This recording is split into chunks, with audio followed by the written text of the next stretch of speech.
Have you ever paused for a moment and wondered if the events in your life, however ordinary they seem, are actually part of a grander design? What if those fleeting moments of clarity, those gut feelings, or those dreams that linger in your mind are not just random occurrences? What if they are messages directly from God meant only for you? As we begin this journey together, I want you to ask yourself, how often do I truly listen to the quiet whispers of life? You see, the universe speaks to us in ways we often overlook. It's not always a booming voice from the sky or a miraculous event that shakes the ground beneath our feet. More often, God's messages arrive in subtler, quieter ways, like a gentle nudge on your heart, a coincidence too perfect to ignore, or an overwhelming sense of peace when you make the right decision. These are the signs of your chosenness, the divine calling that sets you apart. But recognizing these messages is not easy. The world is noisy, chaotic, and full of distractions. To hear God's voice, you must learn to quiet the noise within yourself. Click subscribe to this channel to get more profound spiritual lessons. I want you to think about this. When was the last time you felt a deep, unshakable conviction about something? That feeling wasn't just intuition, it was guidance. These moments are not accidents. They are God's way of steering you toward your purpose. But how often do we ignore them? How often do we brush them off as mere chance or coincidence? When you are truly chosen, life begins to feel different. You start to notice patterns. Maybe it's a number that keeps appearing, a song that plays just when you need to hear it, or a stranger saying something that feels oddly personal, like they've read the pages of your soul. These are not random occurrences. They are divine breadcrumbs, leading you toward the path you are meant to walk. But here's the challenge: recognizing these signs requires not just spiritual awareness, but courage. Because once you acknowledge these messages, you can no longer live passively. You can no longer ignore the call. And the truth is, many people aren't ready to embrace what it means to be chosen. Are you? Being chosen means you will feel things more deeply than others. It means you will wrestle with questions that others avoid. Why am I here? What is my purpose? What am I meant to do with the gifts I've been given? These questions are not burdens, they are invitations. They are God asking you to wake up, to see the world not just as it is, but as it could be if you stepped fully into your role. But how do you know for sure? How do you distinguish divine messages from mere coincidences? The answer lies in alignment. When something feels right, truly, deeply right, it will resonate with your entire being. It will feel like stepping into sunlight after years in the shade. This is how you know it's from God. His messages are never confusing, they are clarifying. They cut through your doubts and fears like a blade of light, showing you the way forward. And yet, these messages are not always easy to accept. Sometimes, God's guidance will take you in directions you didn't plan for, or ask you to let go of things you thought you couldn't live without. This is the paradox of being chosen. The path is both a blessing and a challenge. But remember this: God never calls the unprepared. If you've been chosen, it's because you already have everything you need within you to fulfill your purpose. So I ask you, what are you afraid of letting go? What are you holding on to that might be keeping you from hearing God's voice? Take a moment to reflect on this, because the truth is, God's messages often come disguised as loss. When something is taken from you, it's not because you've been forsaken, it's because you're being prepared for something greater. The job you didn't get, the relationship that ended, the dream that didn't materialize, all of these are part of the divine plan. They are not punishments, they are lessons. But here's the key: you must trust the process. You must have faith that even in the silence, even in the waiting, God is working. And when you begin to see life through this lens, when you start to recognize God's messages in the everyday, you will realize that you are never alone. You are always being guided, always being loved, always being prepared for something extraordinary. So as we end this first part of our journey, I want you to ask yourself one final question. If I truly believed that God was speaking to me, how would I live differently? If you're still here, I know you felt it, that pull, that inexplicable sense that life is speaking to you in ways you can't quite explain. You might call them coincidences or synchronicities, but in truth, these are the fingerprints of God on your life. Once you start recognizing these signs, you begin to understand that nothing is random. Every moment, every interaction, every twist and turn in your journey is part of a sacred dialogue between you and the divine. But here's the question that separates the chosen from the lost: are you paying attention? Let me tell you a truth that will change your life if you let it. God speaks to us constantly, but most of us are too distracted to hear him. We're consumed with worries about the future, regrets about the past, and endless noise from the world around us. But when you start to quiet your mind, when you start living in the present moment, you'll notice something extraordinary. Signs begin to appear everywhere. These signs can take many forms. Maybe it's a feather on the ground when you're feeling lost, a butterfly crossing your path during a moment of doubt, or a stranger saying something that feels like it was meant just for you. Maybe it's a sequence of numbers 1111, 222, 333 that keeps catching your eye. These patterns are not arbitrary. They're a language, a way for God to get your attention. And here's the most beautiful part: once you start noticing these signs, they multiply. It's as if the universe is saying, finally, you're listening, and the more you pay attention, the clearer the messages become. You'll find that certain events in your life feel orchestrated, as if they were planned just for you. This is the power of synchronicity, a divine alignment that can only happen when you're tuned into the sacred rhythm of life. But let's not stop there. Recognizing signs is just the beginning. The real question is, what will you do with them?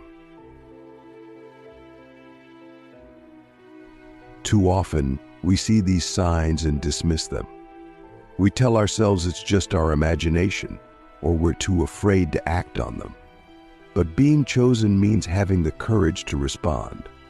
When God sends you a sign, he's inviting you to take a step forward, to trust in something greater than yourself. And trust, my friend, is the foundation of any spiritual journey. Let me ask you something. When was the last time you trusted completely?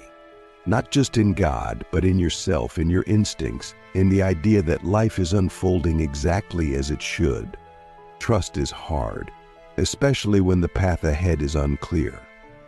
But when you're truly chosen, trust becomes your compass.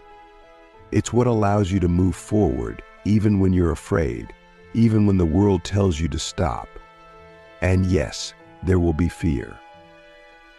There will be moments when the signs point you in a direction you didn't expect, or ask you to take a leap you don't feel ready for. But here's the thing: God's messages are not meant to keep you comfortable. They're meant to wake you up, to challenge you, to push you toward the person you were always meant to become. Think about it. What would your life look like if you stopped playing small? If you stopped ignoring the signs and started following them, no matter where they led? This is the essence of being chosen.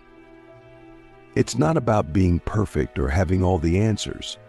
It's about being willing to show up, to say yes to the divine plan, even when it scares you.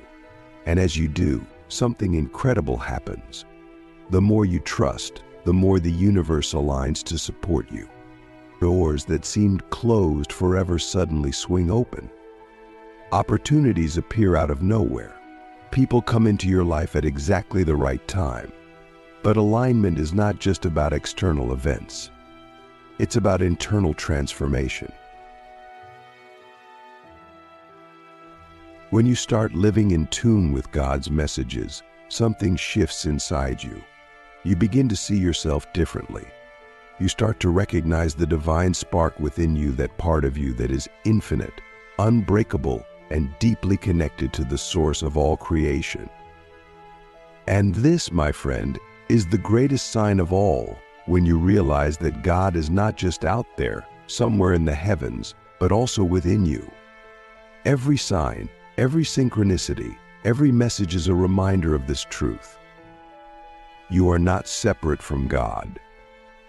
You are an extension of His love, His wisdom, His infinite creativity. But let's be honest, living as a chosen one is not easy. You will face challenges. People might not understand you. They might question your choices or criticize your faith. But remember this: their doubts are not your burden to carry. When you are chosen, your path will often look different from everyone else's. And that's okay. You were not called to fit in, you were called to stand out. So I ask you, are you willing to embrace your uniqueness? Are you willing to walk the path that only you can walk? As we near the end of this part of our journey, let me leave you with one final thought: the signs you see are not just for you. They are also for the world. When you act on God's messages, you become a beacon of light for others. You show them what's possible.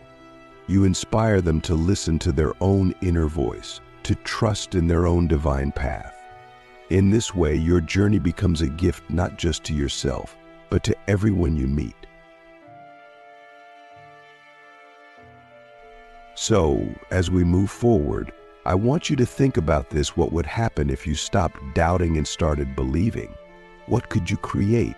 Who could you become if you trusted that every sign you've ever received was leading you towards something extraordinary? If you've made it this far, it's because something deep within you is stirring. Maybe you've been seeing signs, feeling nudges, or experiencing synchronicities. And now you're beginning to understand that these are not just random occurrences. They are messages, sacred clues left by God to guide you toward your highest calling.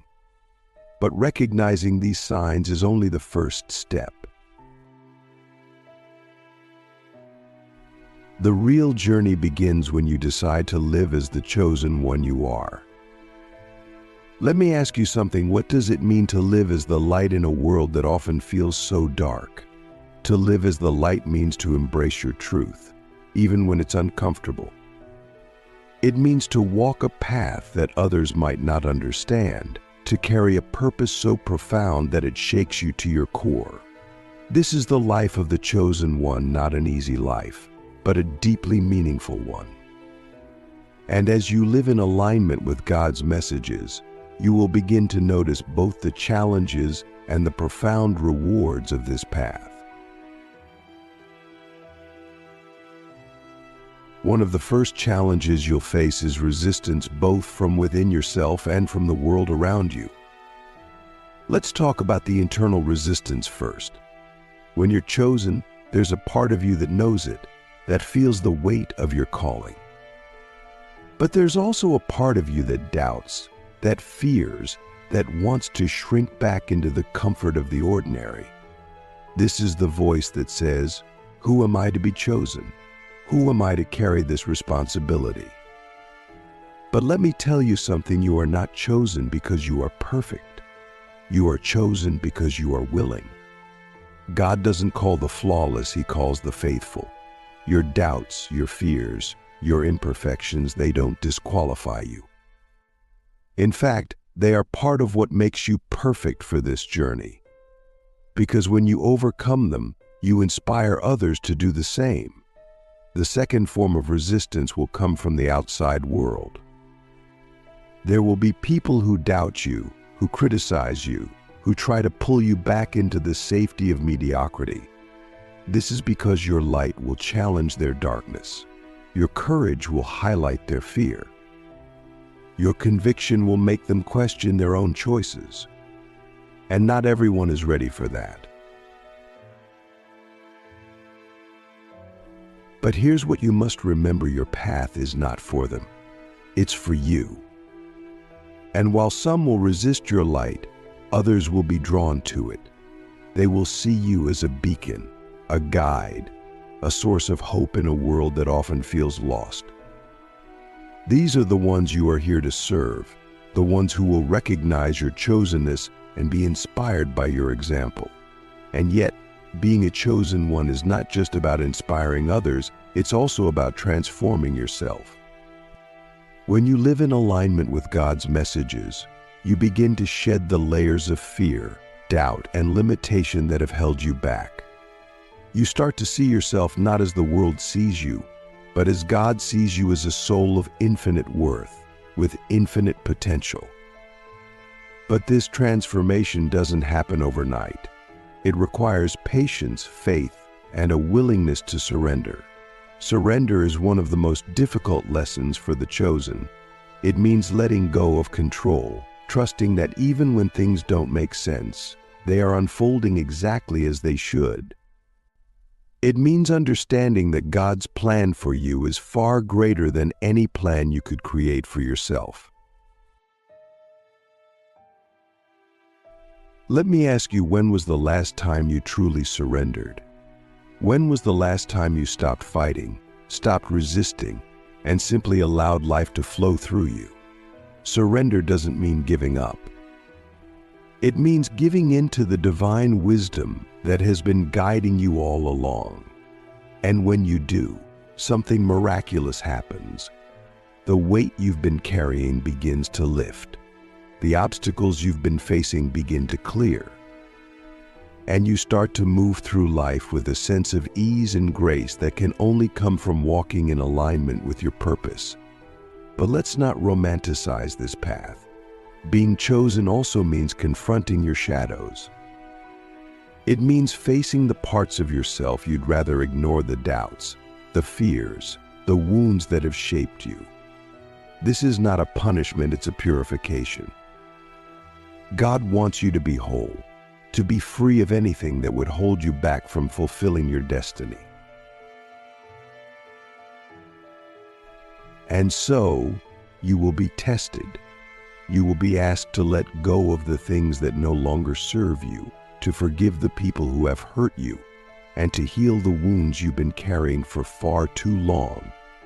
These tests are not meant to break you. They are meant to refine you, to prepare you for the greatness that lies ahead. So I ask you, what are you holding on to that you know it's time to release? What would happen if you finally let it go? As you release the old, you make space for the new. And this is where the rewards of being chosen truly begin to reveal themselves. You start to see life not as a series of random events, but as a beautiful, interconnected tapestry. You begin to attract the people, opportunities, and experiences that are meant for you. And most importantly, you begin to feel a sense of peace, a deep, unshakable knowing that you are exactly where you are meant to be. This peace is not the absence of challenges. It's the presence of faith.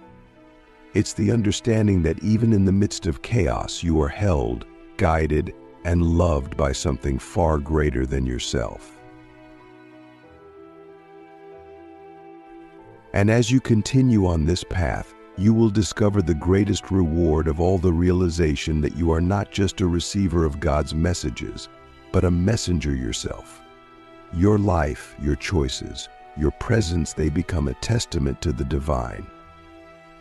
You become a living, breathing example of what it means to walk in alignment with God's will. But with this realization comes a question: what does it mean to be a messenger?